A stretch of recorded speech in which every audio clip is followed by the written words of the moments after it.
Sometimes you may have to ask him, Lord, what will you have me to do? Amen? It means that you are prepared for the moment and you're ready to answer the call. And I was reading the Bible this week and I see that there's nowhere that really signifies or really depicts that as well as the story of Moses. What a story that we could see in that. Amen? Because Moses, when we read about Moses, we know the story. Do you know his history? When he was a baby, his mother gave him up for adoption. Did you know that? Well, let me tell you the story. There'd been a decree and all the babies were going to be killed. Am I right? Mm-hmm. The mother said, okay, this is not good. So what does she do? She puts him in a basket, wraps him in probably some swaddling clothes, and sends him down the river. I know some of you right now feel like you've been sent down the river. Amen? That's a whole different topic. But my point is, she sends him down the river. And look at this.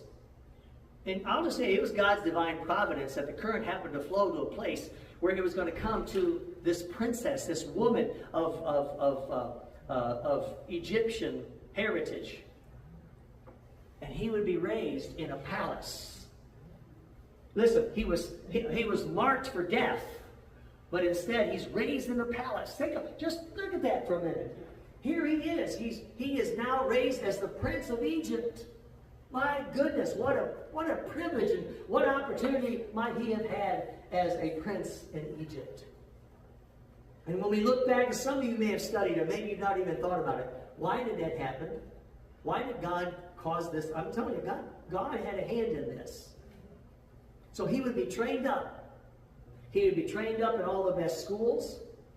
And listen, Moses was raised as an Egyptian prince. That means he had the best education, he had the best training, he had the best threads, he had the best look. Listen, for a Hebrew, wait a minute, but he wasn't living as a Hebrew, was he? So here's the thing. Maybe you can get a clear vision of this picture, because what we see is that Moses spent 40 years living as a prince in Egypt. He was brought in. There was no price was expended. Nothing was paid for this to happen. Everything except maybe a mother giving up her son. But if you look how God worked that out, how many of you know that his mother still reared him? Amen.